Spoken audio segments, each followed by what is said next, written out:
What's going on, y'all? It is Mundell Robinson.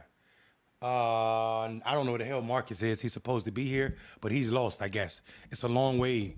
It's a lot of roads on Al Gore's interweb. What's popping? We're gonna get into a lot of news tonight. It's a lot of stuff going on, a lot of shit going on. But until Marcus get here, we're gonna give Marcus a couple minutes. If he don't show up, then I'll just start hopping into news subjects. While we're waiting on Marcus, let's just talk about some real shit. Some real shit is we are officially, officially in the middle of Black History Month, and there's so much shit to talk about. And y'all know we're gonna have our section on Black History Month. But I wanted to do something super dope. I forgot to say this a couple days ago when I was on the show about something that's super dope in my life as it pertains to Black history and where I am and where I thought I was going to be. One year in school, I was doing this play, or I had to create a short play for class, and the play was about running an organization that was making Black lives better. Black men specifically, because of what I saw going on with my uncles when I was young, what I saw going on with my dad when I was young, and how I felt the system made Black men invisible.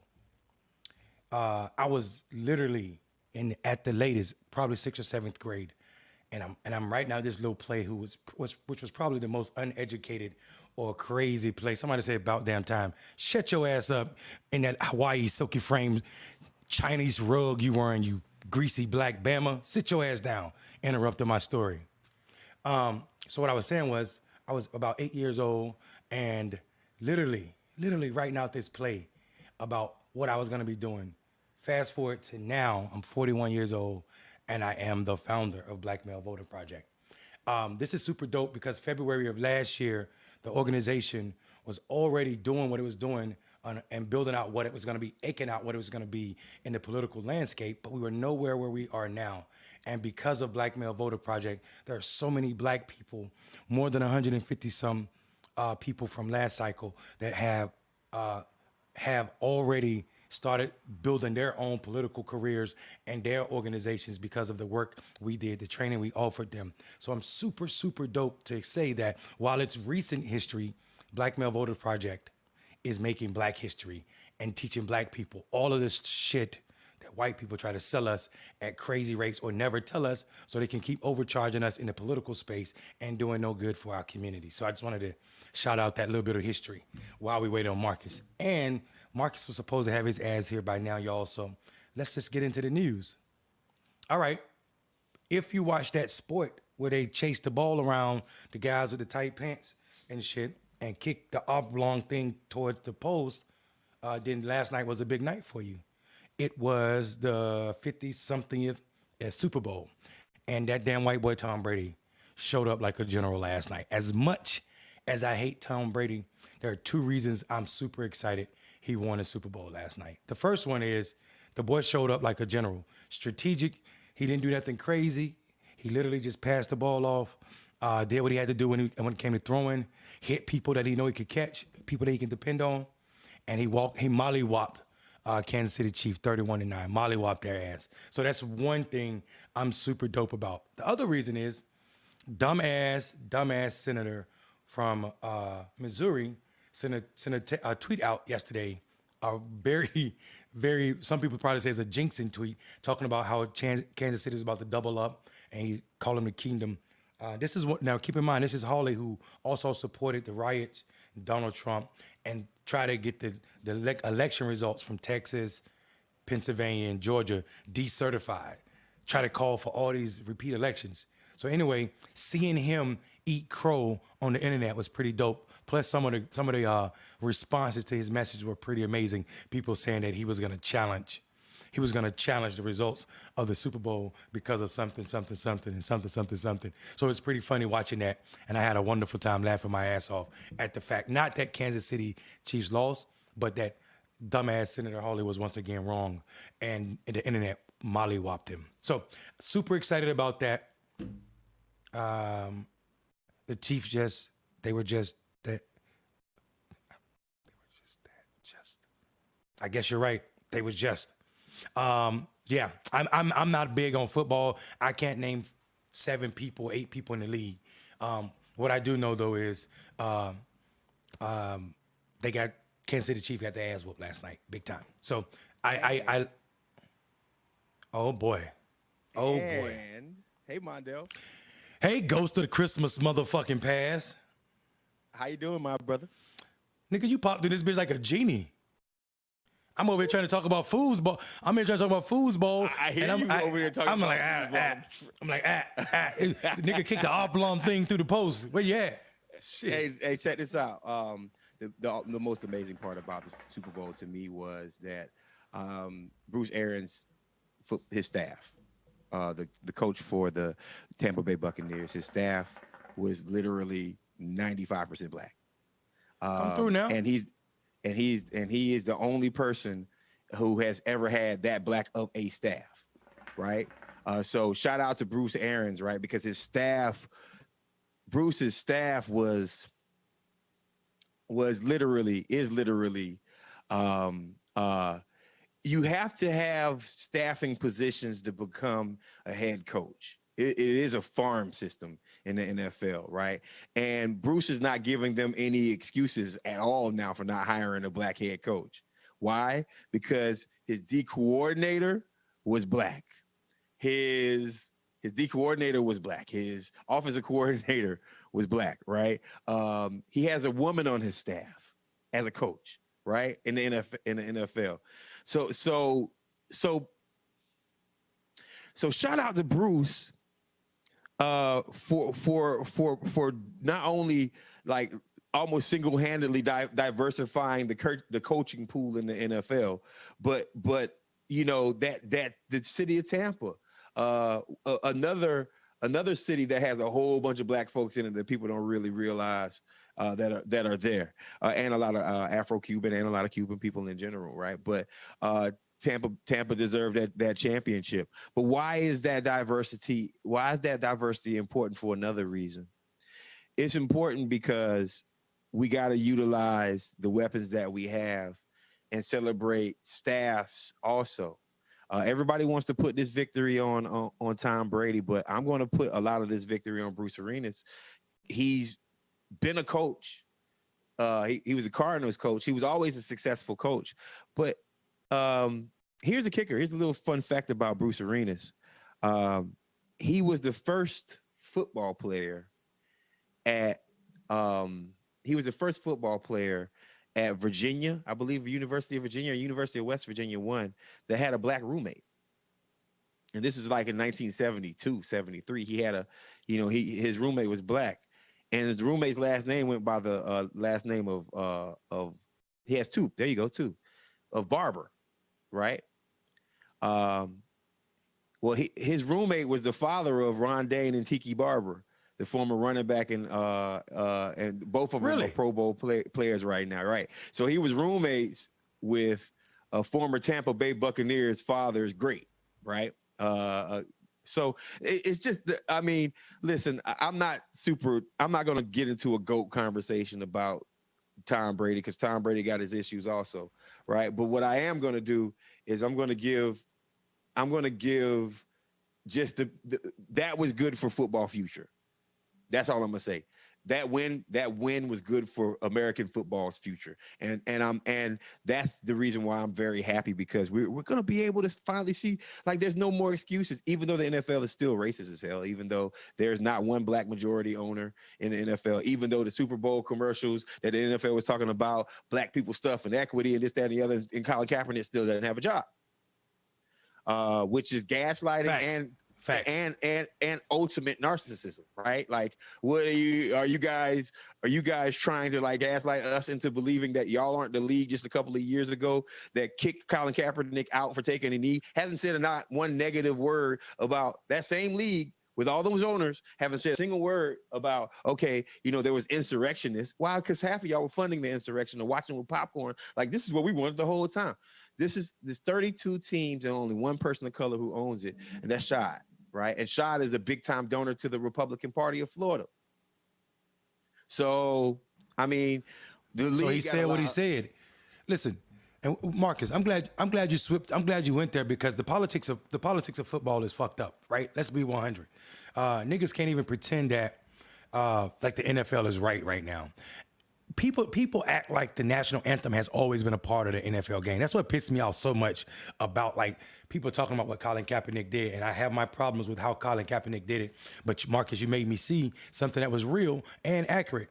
He still sacrificed his entire damn career for our cause. So that is not a small thing because of who he was and how young he was as a quarterback. So I hear that. But the NFL didn't always have the national anthem. It became a way to make money after 9/11. And they knew it. Right. You know what I'm saying? This American pride. That's why they put country people singing the damn song. The boy who called Barack Obama a monkey, what's his name? Bo Cephas. You know what I'm saying? So all of that happened. So like, these people are pretending as if the NFL is some patriotic sport when in actuality they don't care about shit. Like you said, they probably are donors that somewhat connected, even if it's, a step removed to what happened at the Capitol on January 6th. That's right. Now, that's right. Now let's talk about the difference between the way they riot and what they riot about. These motherfuckers, some of them at the Capitol, they got arrested, didn't even vote, right, on January 6th, but they went up there to riot about an election being stolen, which we know it wasn't. Like 54 court cases prove that it wasn't. Now consider what black people riot about. Black lives being killed by agents of the state. Think about what happened in St. Louis, my friend, in the jail riots, right? Right? What's going on right now? The St. Louis jails riot. You know what I'm saying? These people are protesting because they want better. People are in jail, bro. This is not prison. So y'all need to understand these people are innocent. And they're sitting there and the COVID, they know that what's going on with their COVID measures aren't enough, right? These brothers are the temperatures are too cold. They don't have PPE. They're not practicing proper distancing, and all of this shit is affecting their lives. And this is not the first time that these people have protested, right? And this is a continuation of some shit they were already screaming about, the horrible conditions associated with these jails that they live in. This is also the problem why we need to abolish all jails and prisons, because guess what?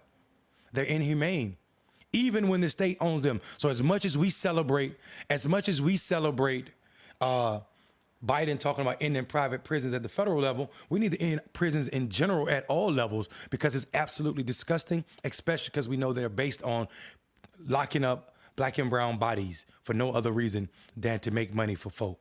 It is absolutely disgusting. These people weren't protesting because they were locked up. They were protesting because they didn't have enough, bro. They didn't have enough.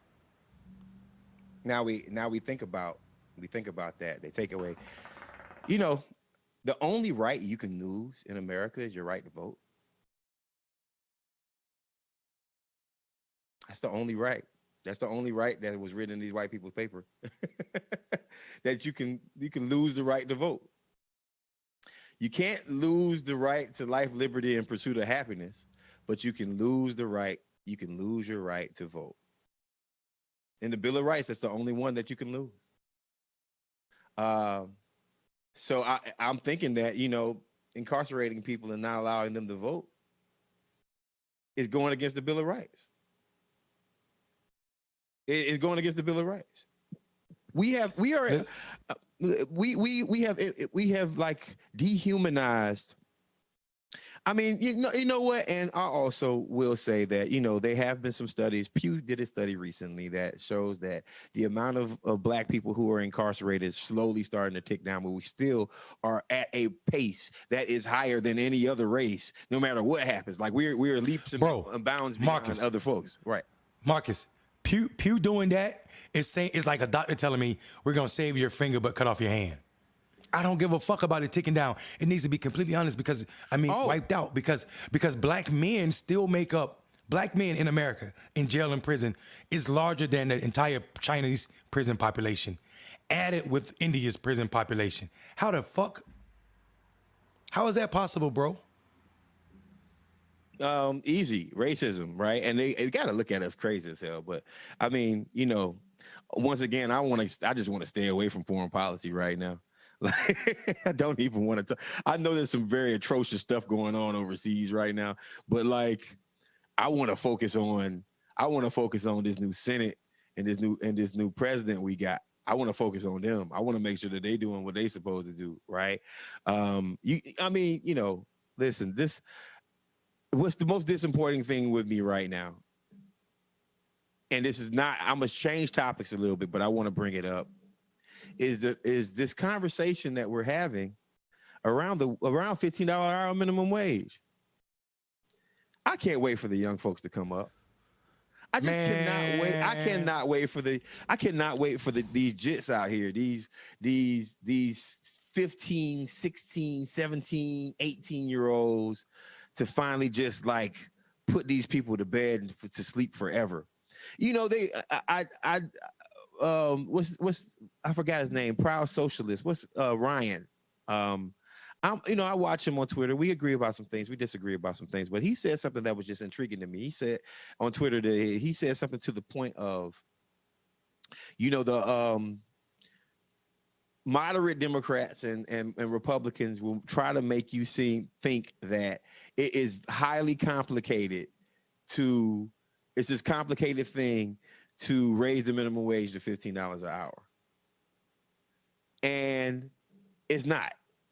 Is a very simple thing. You want to know how we can give people $15 an hour, which, by the way, is literally $8 to $7 lower than what people really need across America right now, but that's neither here nor there.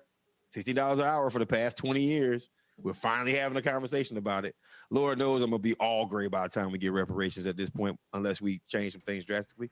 But, man, go ahead. I was about to say don't get off that subject because we got to dig deep in there. Yeah, so it's not that complicated. It's a very simple thing. Millionaires and billionaires of America right now have the lowest tax rate they've had in history. In the history of America. We could raise their tax rate by 1% to 3% and literally pay for a $15 an hour minimum wage. We could not put so much money into the military industrial complex and give everybody $15 an hour minimum wage.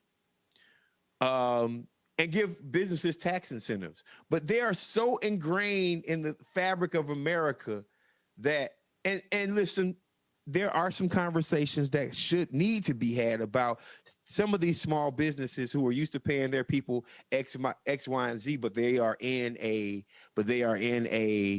very rural area with low economic all around.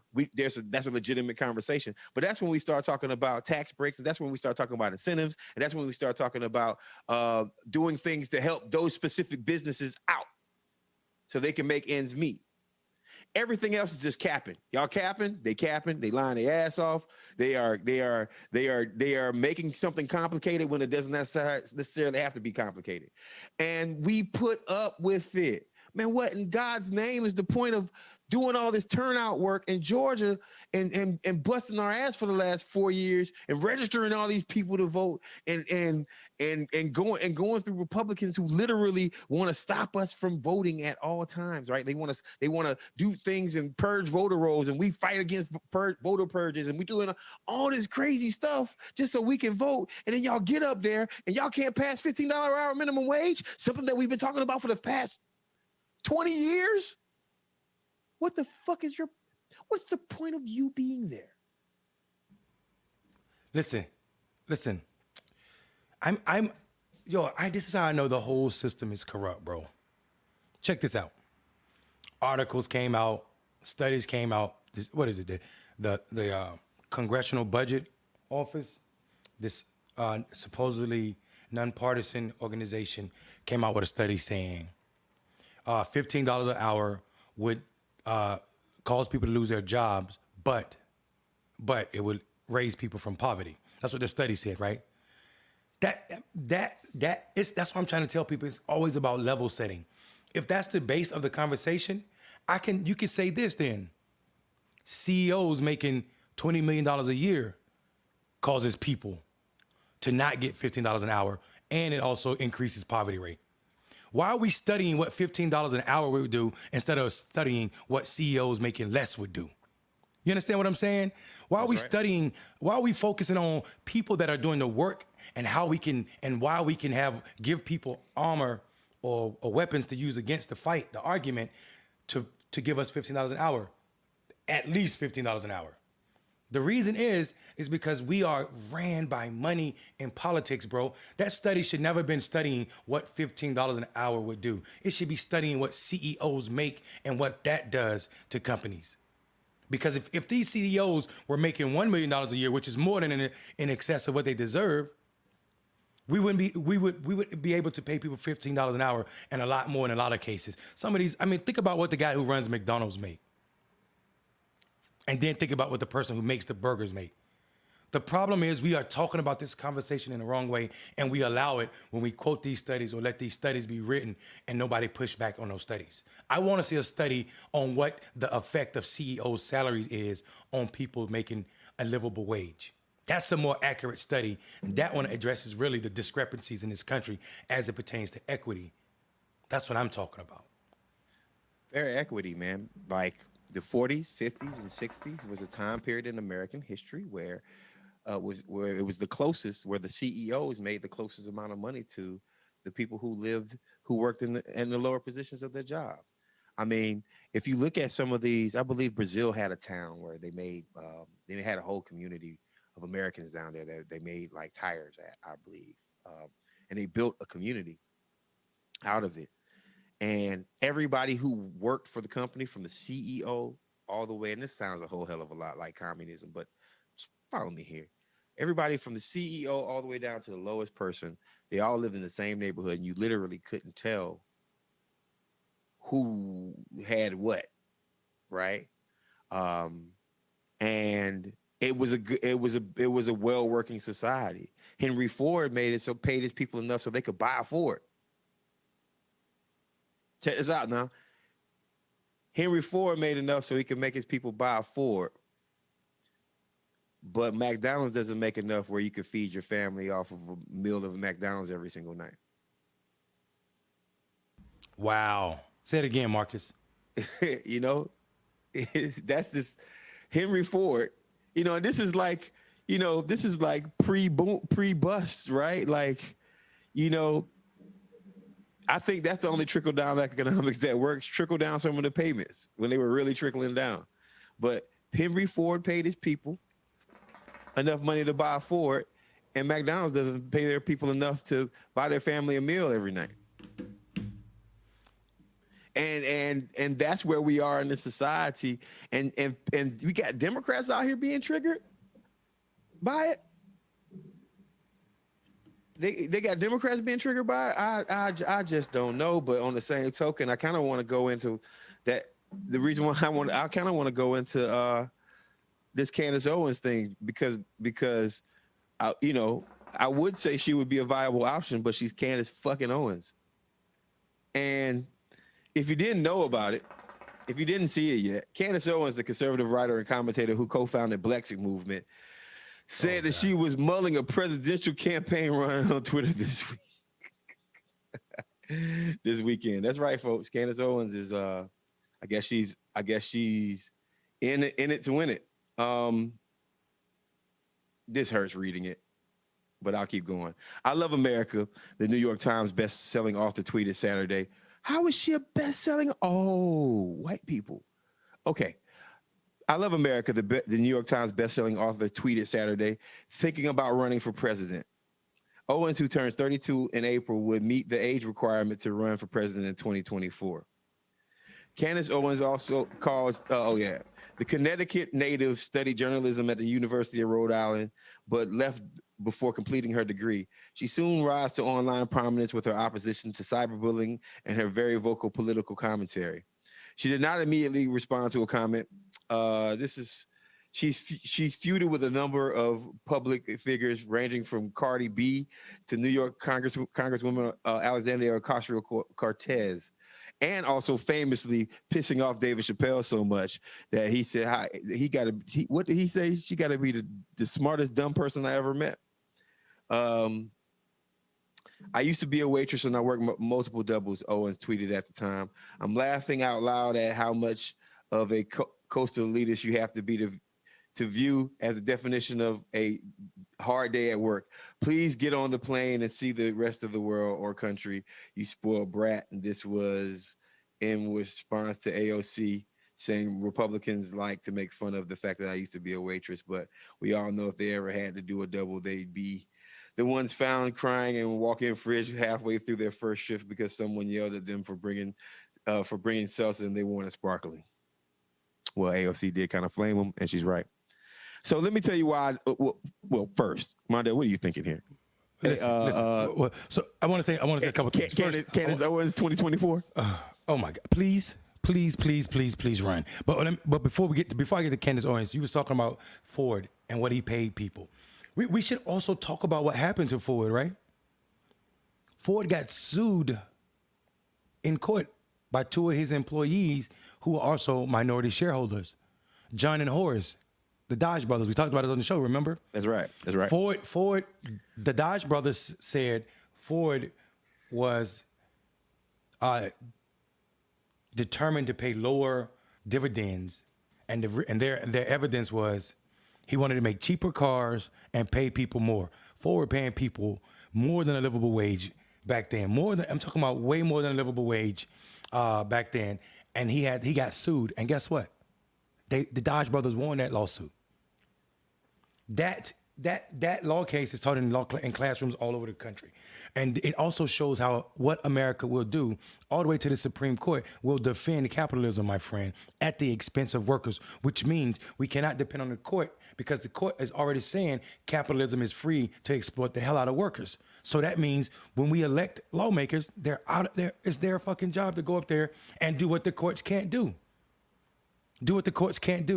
So thank you for saying that. And I just wanted to point out how this country loves capitalism all the way up to the Supreme Court. So we need lawmakers that love people enough to know that people should make a universal health care. And we also need to come to grips with technology is requiring a lot less workers than in the past. So that means people need a universal basic income. We have enough money in the world to pay everybody, and we just need a lot less workers. And until people grapple with that, we're living in a false reality. There's never going to be a time when we need as many workers as we used to because things are automated now. So we just got to get to that point where we say, because things are so automated, then we need to pay everybody a basic income, period. Come on now, universal basic income. Come on. Yes. Secondly, I like when I hear the UBI talk. That I got to calm down. That makes me hot. I mean, seriously, like, when are we going to get to the point when we know that? Like, there's never going to be a time when we need 100 people to do what 5 people can do now because of automation. We just got to admit that. So it's ridiculous, and it's also small thinking, and it shows how, like I said, the whole fucking system is connected and corrupt. Hey man, now, the aliens don't like the world's business model right now. I guarantee you, if they look at our economic practices, that's probably another reason why they won't make friends with us. Don't you think?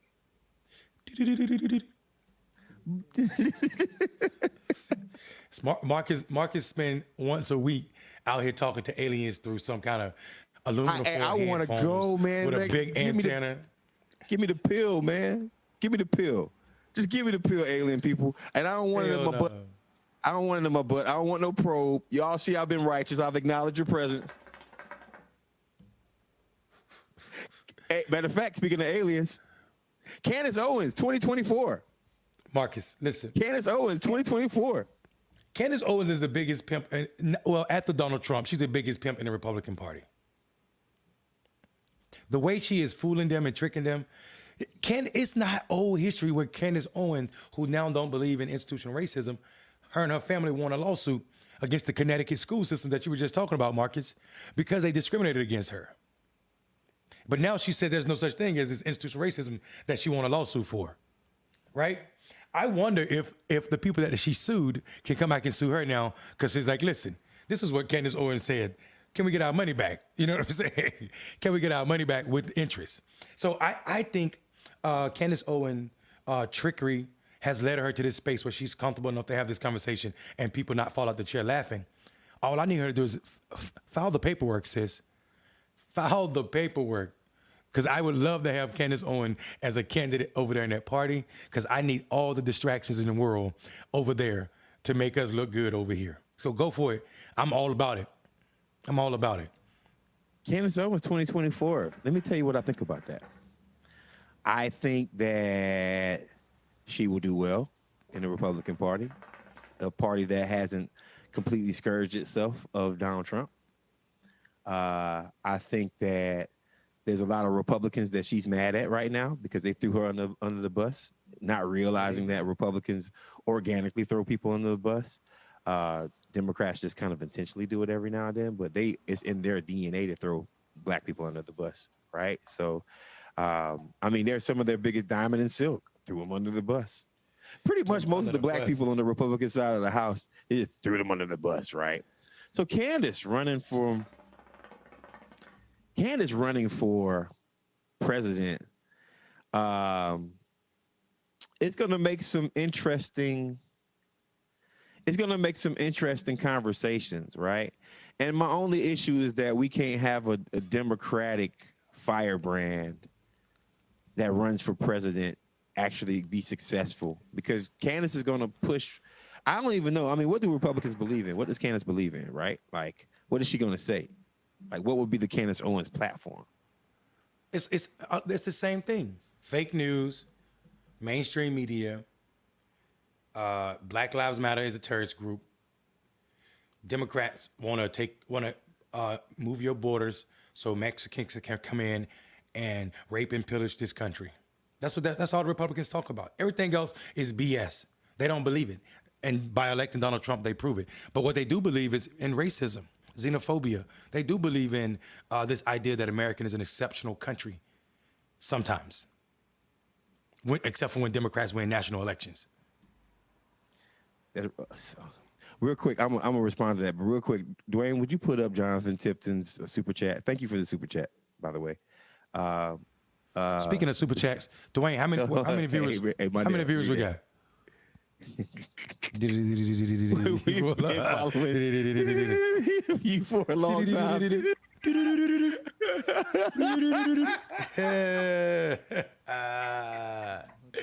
That's good. We're at 500. We got 500. We have 500 viewers right now. That's not enough. If you're on Facebook, start a watch party right now. Actually, yeah, start a watch party right now. Marcus, cut it out. So much, Jonathan. If you are watching on YouTube, please like and subscribe. Let's jack up that algorithm. Like and subscribe. Marcus, cut it out. You're wilding. So yeah, man, that's where the fuck we at. What's up?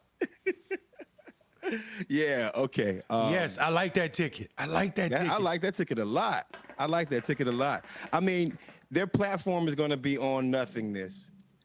Joe Biden has an opportunity, or Senator Harris has an opportunity, or whoever decides the primary, because they're going to get a primary in 2024. You might as well just go ahead and get ready for that. You don't think so? You don't think nobody's going to primary? I don't think. I mean, not like that person that's going to make their name on the ballots. Like, they're not going to get enough. I don't think so. The last time a Democrat did that, it was they caused Ronald Reagan to defeat Jimmy Carter. People forget that. People keep talking about Jimmy Carter was a bad president or he was a bad candidate. That's not how Jimmy Carter lost the election. Well, it kind of gets to my point. The initial point that I was making was, like, if the Biden-Harris office does what they're supposed to do, then, you know, I think there's going to be tangible enough. Even people like me who literally just hate the moderates with a passion. If they do what they got to do, I'm not tripping. I'm literally going to be like, okay, that's fine. But here's the problem, Mondale. Here's the problem. We talked about it already.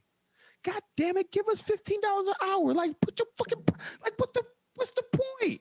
Who's the person that's putting pressure on these people? And then they expect not to get, like, here's my thing. I do understand that there's the power of incumbency, but if you can't get $15 an hour made in 2021, that's a small ask at this point, bro.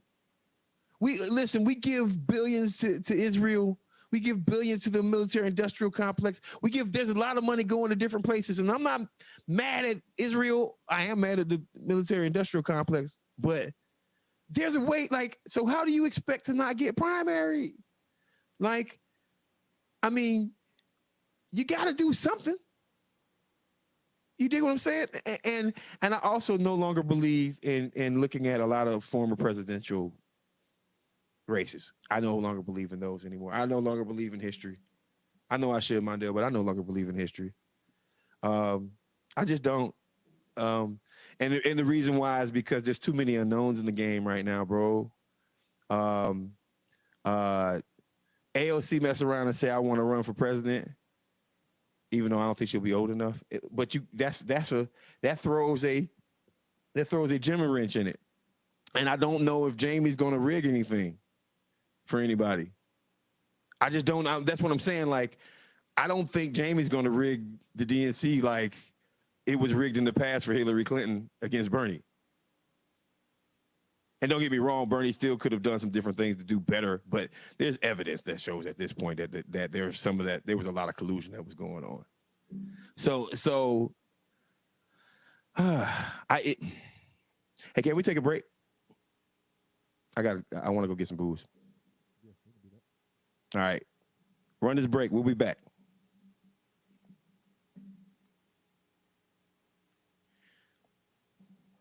Oh, that was hard.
Check. Watch this out. Check this out right here. Check this out. Woo! Boy, you see that graphic?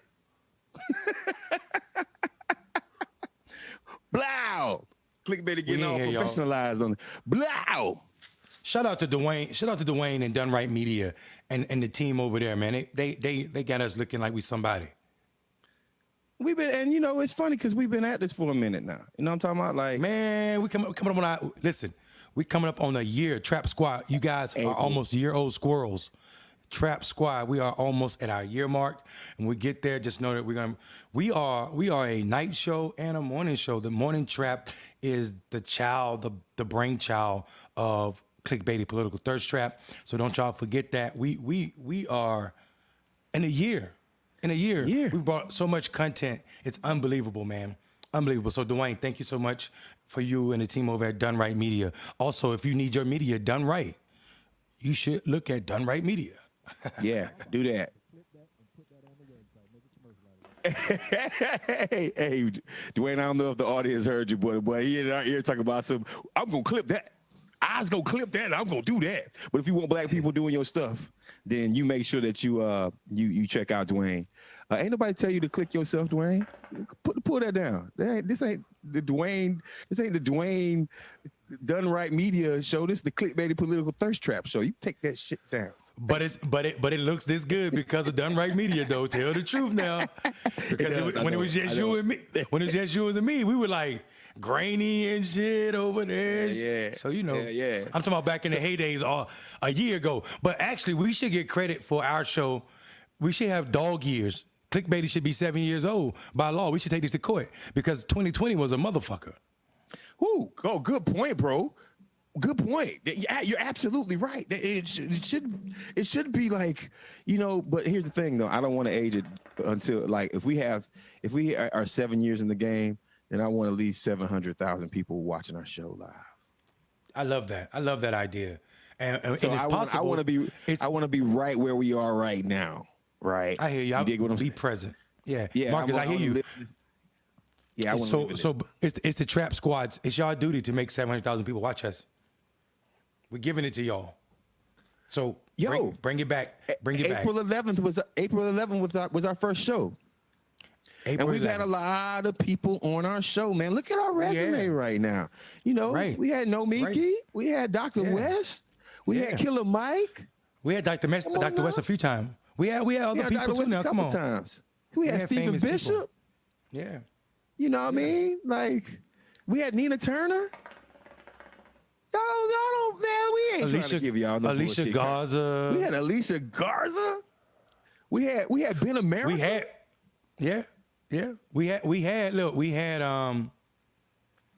We had two Congress folk lined up, but they had to vote to damn 9:41, and I ain't doing 9:41 on a Friday night. I love y'all, but not to 10 o'clock. That's right, because I love you more, so I would have did it. That nigga was 30 minutes late tonight. And we can't get your ass to show up on Monday. Wait. Pause, Monday. Pause, Mondale. First off, you be leaving me solo shot all the time. And never you happened. Up here talking this. He said it never happened. We had have we had Reb Rabbi yet? No, we haven't had Reb, but yes, we did. We have had Reb Rabbi on the You did. And he was amazing, bro. We had Darren. Is Darren here? Darren, we would get you on, but because you just did that Super Bowl thing, so you done had a little bit too much fun. You know what I mean? I thought that was your stripper ass that streaked the field also. Thank you, Susan. That means a whole lot to us. But y'all got us through it. Y'all tuning in every night. Y'all got us through 2020, the second half. So we appreciate y'all so much. That's real. No, that's real. And it was 20. Come on, guys. 2020. Give it up for 20. 2021 just turned out to be a little bit crazy also. I want to get into one more story. Just because this is one kind of is serious. It's about Maxine Waters. Think we could pull up that Maxine Waters story, Dwayne? I got you, Nabil. Yeah. Also, Bailey, I saw you at the beginning of the show when you said you got through your you just got through surgery, but you're still here. We appreciate that, and make sure you're getting some rest. So, Representative Maxine Waters denies encouraging violence against Republicans. Representative Maxine Waters is defending her fiery rhetoric ahead of reports that former President Donald Trump's lawyers will use her past remarks as part of his impeachment trial defense. Speaking to MSNBC Sunday in an interview on the upcoming trial, Waters categorically denied that she had ever glorified or encouraged violence against Republicans. At the last minute, Trump has gotten these attorneys, and they're going to try to put a defense together a defense for him. It's going to be weak. It's not going to be good. They're going to attack people like me, and they're going to try to say that we have done rallies and said things that have incited others. But none of us have been involved in what this president has been involved with. I think we're going to see that planning for the invasion of our capital started some time ago with these domestic terrorist groups. And none of us have been involved with any of those kinds of activities, but they're going to try it. The California lawmaker said to Trump foe and told the network. So listen.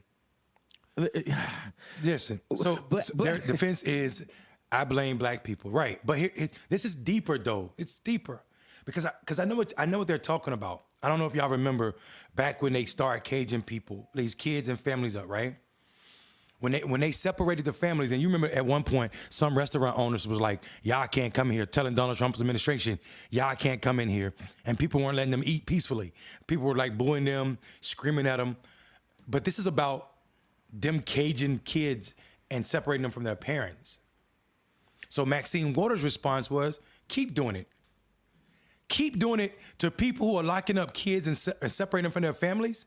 Is not equivalent to burning down the fucking capital of this nation. And Donald Trump's like, this idea is not that Donald Trump is trying to get it to stick. He just want to muddy the fucking water.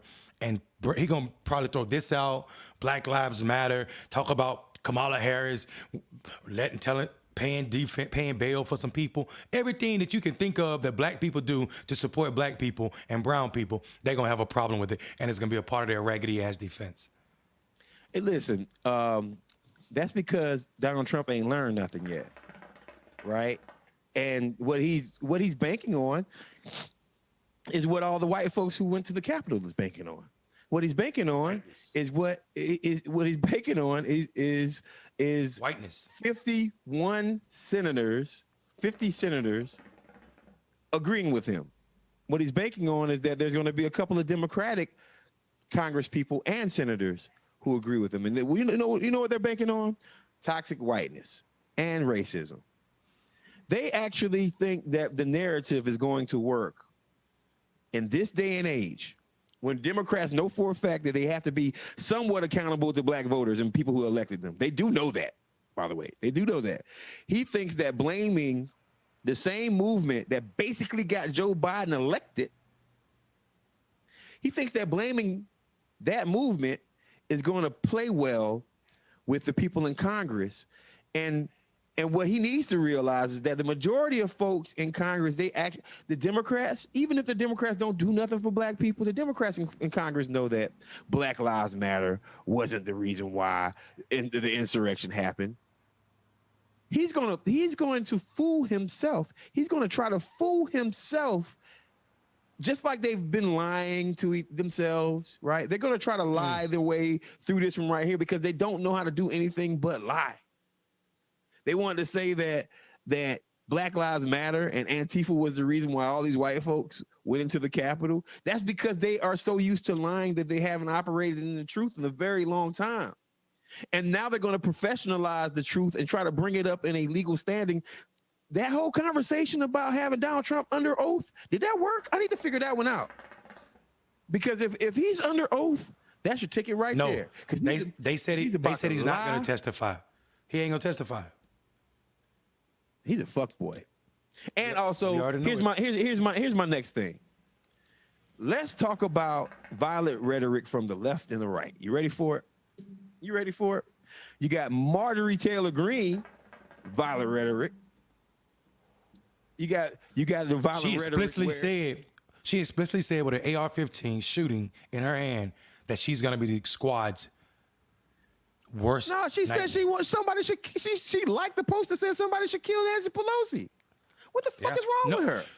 Beyond that, she said, Marcus, she said that Nancy Pelosi should be killed. She said Nancy Pelosi should be killed. She said it. Okay, so follow what I'm saying. Now you take that and you take whatever Maxine Waters say, stay in their face. But you know what, though, about whiteness? When you're a black person and you even mention anything that's aggressive about being pro yourself, they take that as an offense. They want to call the police. Donald Trump ain't nothing but a male version of a Karen. He want to call the police. He want to call the police on us, right?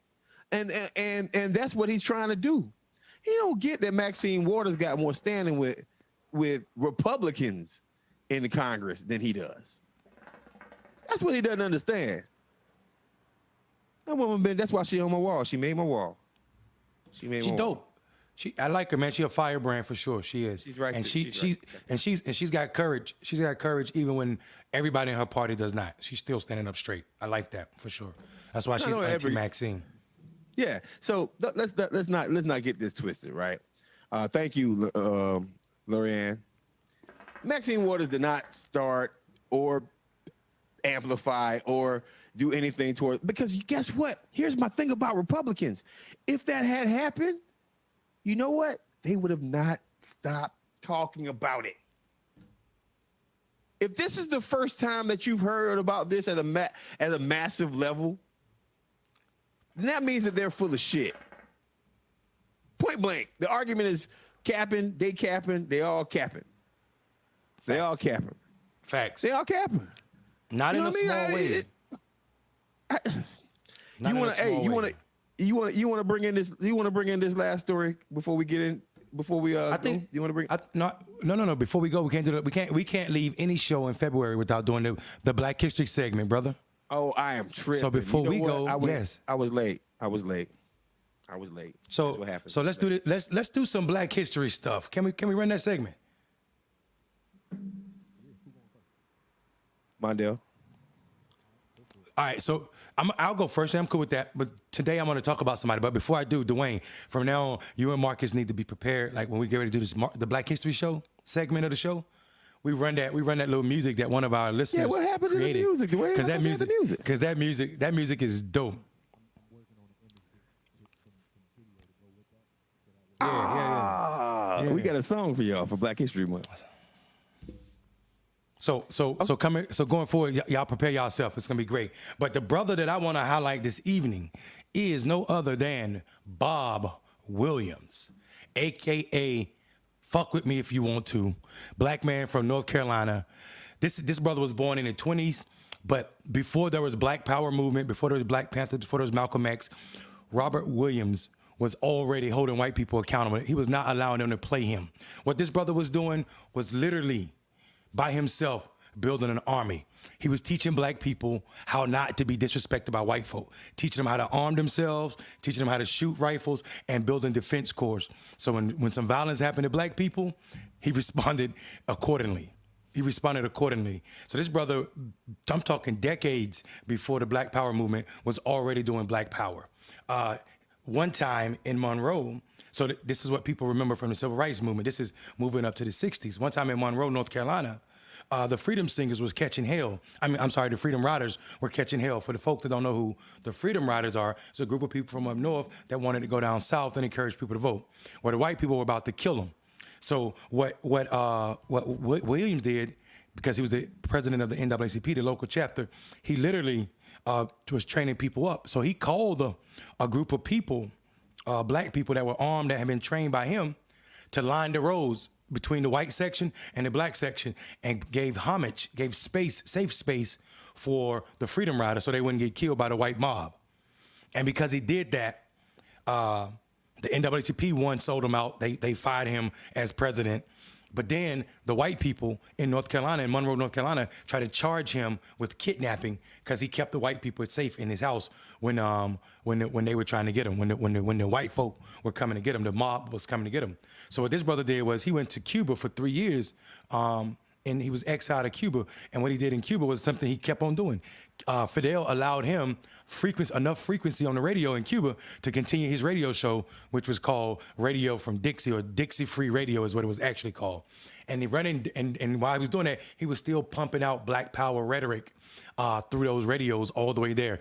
Then after that, he left there and went to China, because back then, y'all don't know this, China too was a part of these countries that supported black people in our struggle for liberation during the 60s. People don't talk about that. China, some countries in Africa allowed the Black Panthers to have their own embassy. So after China, a couple years, then the brother moved back to Detroit. When in Detroit, he continued his radio show. While he was there, North Carolina kept trying to get him extradited. He fought it, and eventually they had to drop those charges in the late 70s against him, which in turn, when he went back to North Carolina and continued his radio show and his Black Power teaching of how you will not push us over, and we will be armed and defend ourselves. So I did Robert F. Williams. The F stands for Franken, but it could stand for fuck yourself up if you play with me. I did it in honor of you, Marcus, and how you feel about arming yourselves as black people. And also, I love that brother. But thank you, man. I feel that one right there. Like, yo, you just taught me something, bro. I was wondering where you were going with it, man, but that was dope. Can we just give a couple of squirrels or maybe a super chat or something for that one right there? Like, I just learned something, man. Mondale, you are a saint and a scholar, my brother. I don't know about a saint, but damn sure a scholar. And that was clean. That was a clean one. Yeah, let's get some squirrels up for that right there. I got somebody. And he was a real man, but he was more of a myth, and a legend, and that is our dear brother Robert Johnson.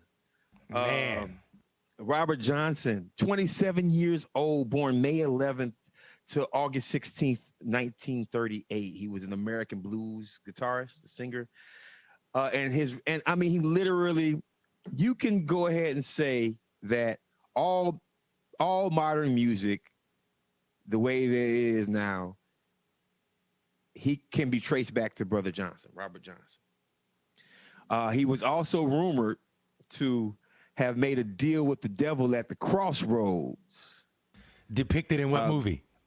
What Oh, brother, where art thou? Brother, where art thou? That's right. Well done, sir. Well done. And he was depicted as what happened is, and this is why everybody said he made a deal with the devil, because Robert fell off for a couple of years. From like, I guess he was 21 to maybe 24. He just fell off. No one knew where he was. But when he came back, he started playing this style of music of blues that was just at a ridiculous level. His skill set, the wahs. He created a version of a wah on a bass guitar that had never been seen before. And if you know what a wah is, you don't know what a wah is. It's a sound you make when you kind of take that guitar string and you move it around a little bit. Yeah. He created a wah. He was signed by Columbia Records. His sound literally changed the way that people perceive and work and do music to this day. His recordings were titled "The King of the Delta Blues Singers." It wasn't released till way after his death in 1961. But what happened was, and here's another part about it. And this is just black folks in the 20s, in the 30s. His life wasn't really documented, but his sound was documented and repeated and recorded and given out to everyone else right now. And you can go on iTunes, I believe, and listen to some of Robert's music to this day.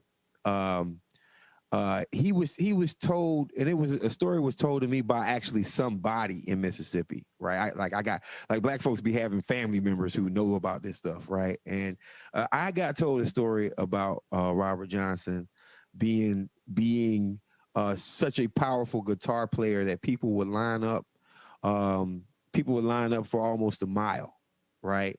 From all over the Delta area to see him.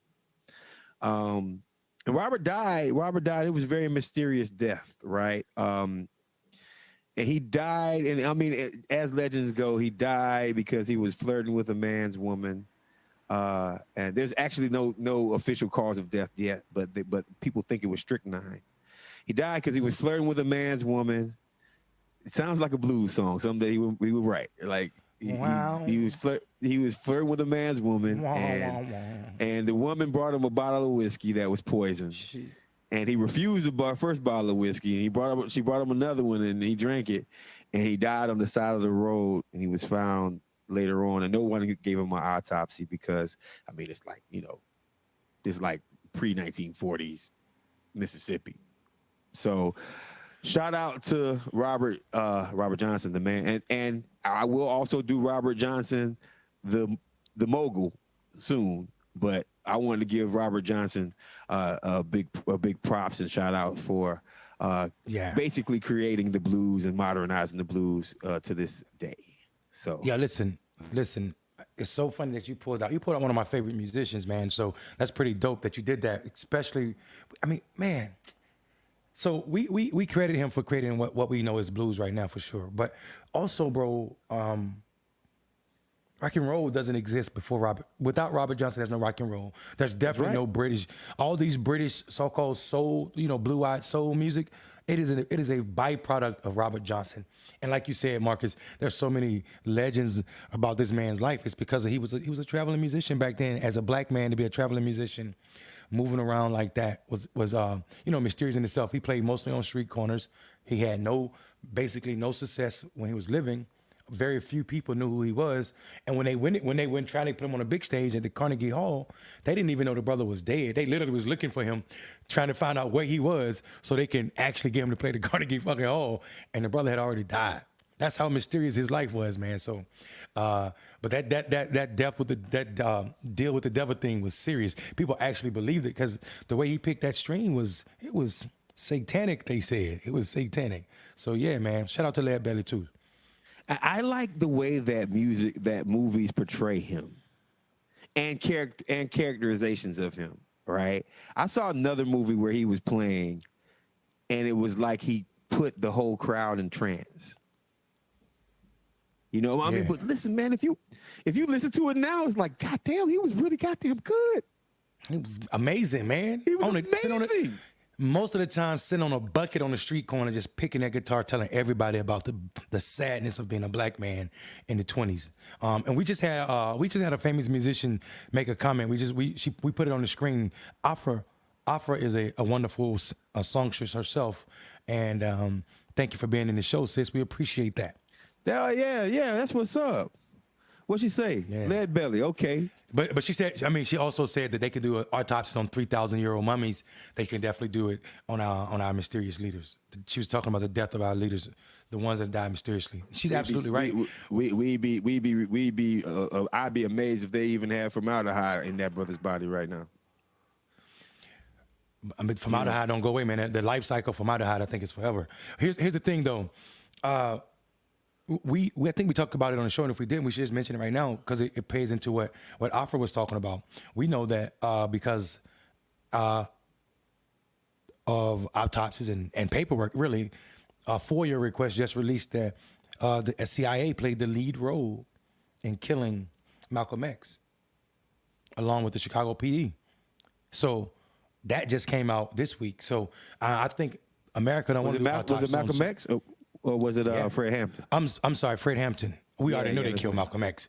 I mean, it was Fred Hampton. The reason I said Malcolm X is because Dick Gregory was walking around with Malcolm X FBI file, and he had the autopsy, the CIA autopsy pictures from how Malcolm X died and where the bullets was at.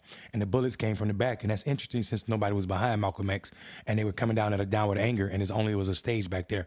And we know that the CIA had rented Audubon Theater where Malcolm X was preaching 2 or 3 days before that sermon happened. So, you know. Hey, Dwayne, would you put up Mark's comment back on the stage, back on the main screen real quick? Mark Tribal, yeah. Thanks for honoring a musician. Times are tough for live music right now. You right. First, bro, let me tell you something. I see you from the bottom of my heart. I see you. COVID has to have affected all of our artists and musicians, but especially our musicians who their job is to gather people into crowds and then make people have enjoyment and do everything. Right. So Mark, would you do me a favor, bro? I'm going to actually, first off, I'm going to get you that $5 back right now. So do me a favor and post your Cash App. And then you got to inbox us some music. I don't care what kind of music it is. You got to inbox some music, and if you allow us to let us play that on our show, that'll be fantastic, and we'll throw your Cash App back up. So do me a favor right now, man. Put your Cash App up in the comments thread, and if somebody from the Trap Squad can go over there and give him his money back before I do. If somebody could go over there and give his money back. But the only thing that I ask for you to do is actually send us some of your music so we can play a little bit of it on our show. And you actually give us permission to play it on the show. But because we got to take care of our musicians, man. Our scribes, our scholars, our artists, we have to take care of them. I mean, this got to be the toughest time in history for our musicians right now. So please put that up real quick. So if just put your Cash App up a way we can give you some money, and maybe we can get you back for that right there, because times are absolutely tough right now. And don't you just miss music, Mondale? Like, don't you just miss a concert? Man, right? I miss music so much. So listen, Mark, when you inbox us, also put your phone number in there, because we maybe have some ways to get you some money if you do some Zoom, like it ain't live, but you could do some music on some of our Zoom calls when we have parties or Patreon events, and we can pay you for that too. So let's make sure that we are feeding each other. Yeah, absolutely. Yeah, no, and Mandela do it too. I'll do it also, man. Like, you know what? We should have a Patreon party. We do one anyway. Yeah, we are a Patreon party. But we need to have all right, let's just plan it. It's gonna be a celebration of Black history. Let's just do it. And let's just we're gonna have 4 or 5 DJs and some live musicians. Let's just do it. Yeah, no, that sounds good. I do want to get to my brother Jason Johnson's story real quick. before the culture, and then we can call it a day if you want to. Go ahead, brother. Close it out with Jason. I'm cool with that. Yeah. So Jason Johnson, political commentator, former host of Clickbaity Political Thirst Trap, and one of my best friends on the planet, has written an article in the Griot. Brett Favre needs to stop counting NFL star Deshaun Watson's coins. And he goes into how you don't have to know a lot about NFL quarterback Deshaun Watson or the Houston Texans or even the NFL to know that he's got every right to want to switch teams. All you have to do is be someone who's never been stuck in a job where you're the smartest, hardest working person in the building and all of your bosses are idiots. Deshaun Watson isn't simply an NFL quarterback. He's arguably one of the top 5 most talented in the league, well-spoken, loved by fans in Houston, and a young black man who's vocally supported the Black Lives Matter movement. This is why, as sure as white tears follow a MAGA insurrection, older white quarterbacks like Brett Favre have come forth to say Watson shouldn't switch teams. He shouldn't complain. He should just be happy and be allowed to that he's allowed to play football. Isa should be happy that Isa playing football right now for you. Shouldn't Brett Favre be in jail for rape? But whiteness kept him free. Shouldn't Brett Favre be in jail for rape? But whiteness kept him free. Sit his ass down somewhere. Wait, with the Mississippi State. Where you go, Mississippi? He's telling me, showing all of his racist Mississippi ways right now. He went to the Bulldogs. Yes, you're right. Mississippi. Yes. Yeah, the state. I mean, yeah, man. I've never been a fan of Brett Favre. I've been heard he was racist. I heard people in Wisconsin had a problem with him. Dude's just trash for this. You don't tell. First of all, this is my body, that man has the right to do whatever he think is necessary and what he think he's worth. Sit the hell down somewhere. Right.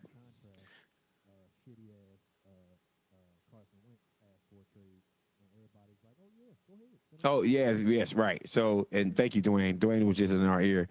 And next time you do something like that, you can go ahead and just pop up. I won't trip. Mondale might, but I won't trip. But it's still, like, what Dwayne just told us was in contrast. Carson Wentz, a white quarterback, asked for a trade, and he was heralded. No one had a problem with it. So you heard me do this on the show before, but I'm going to do it again. The hatred of black quarterbacks in the NFL is something that I need non-sports ball watchers to even know about. Because it shows you racism in America at the purest form. The NFL quarterback position is considered an intelligent position. You need to know blocking. You need to know your blocking. You need to know receiver routes. You need to know defensive schemes. You need to know offensive schemes. You need to know running back routes. You need to know the play clock. You need to know a strategy. You need to know many things. Black people been playing football since football was created. Don't ever get that twisted. When football was created in the 1800s, they were banning Negroes from playing because these former black people who used to be slaves were out there running around, running over white people in the 1800s. That's why they wouldn't let us on the field with them. Football was never a gentleman's sport. Bloody. Combat sport. And Negroes have always been fast. The thing about the quarterback position is a strategy-dominated position. If black people have been playing football since football was invented, then you got to tell me why the advent of the black quarterback happened in the 50s and the 60s. And we still see a smaller amount of black quarterbacks in the league than we do white quarterbacks right now to this day. I'm going to name a couple of names of people who had to figure things out. I'm going to talk about Warren Moon. Warren Moon broke records when he was in college. Warren Moon broke records when he was in college. He broke records, like the most passing yards. It was ridiculous. Houston Oilers. And the NFL wanted him to play wide receiver and tight end. That's what they wanted him to do. So he said, nah, I'm a quarterback. So he goes up to Canada, the Canadian Football League. and literally wins multiple championships back to back to back to back to back. Breaks all kinds of Canadian football records. And then the NFL says, well, maybe we should try him out. And that's when Warren Moon becomes Warren Moon. But he spent 6 of his adult years in Canada. Imagine if he had just played quarterback for the Houston Oilers when he first came out. Right? We talk about GOATs. We talk about best players of all time. Houston Oilers didn't even have a team when Warren Moon was there. Let's talk about Charlie Ward. One of my favorites. Charlie Ward, Florida State Seminole, black man. Bobby Bowden didn't even want to put Charlie Ward in the game. He was the punter when he got recruited to Florida State University. Charlie Ward was the punter. He was an amazing quarterback in high school, but they made him the punter. It took 3 tall white men to get hurt for Charlie Ward to get in the game. But when he got in the game, he threw for 321 yards, and he rushed for 90. Scored massive amounts of touchdowns. Won the Heisman Trophy in 1993. Tell me why the NFL said that he was too small to be an NFL quarterback when he's almost the same exact height as Michael Vick. You know why? It wasn't that he was too small. It was that he was a black quarterback that ran around the field. Because for some strange reason, the NFL believes that your athleticism at quarterback makes you a dumb player. And the last one I want to bring up is our reigning former MVP from the 2 years ago. Why am I about to forget his name? Oh my God. Baltimore. Come on, Trap Squad, help me out. Who's the Baltimore quarterback? Bring it up. Lamar Jackson. Yeah, Lamar Jackson. Sorry about that. I can't believe I did that. Lamar Jackson. When Lamar Jackson won the Heisman Trophy, he whooped my Seminoles up and down the field that year. As an avid college football fan, I watched Lamar Jackson and said to myself, this guy is the future of the NFL. Lamar Jackson got drafted number 20 in the first round by the Ravens. He fell behind some major quarterbacks, but he fell way behind.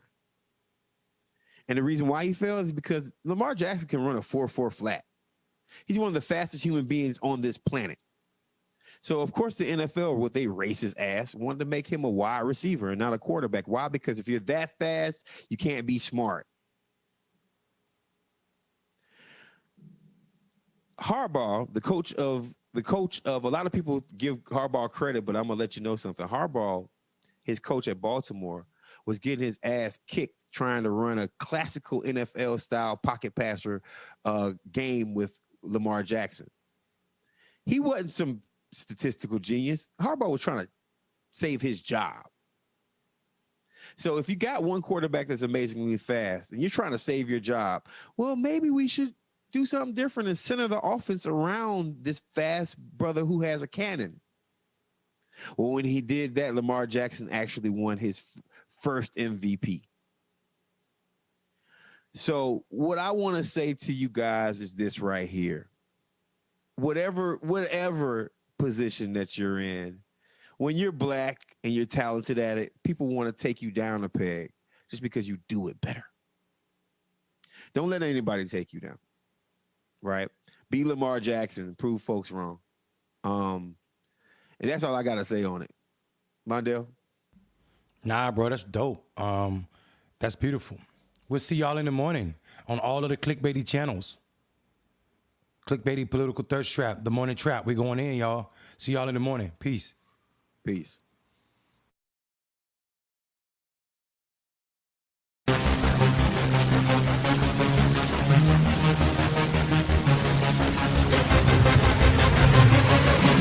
Yeah.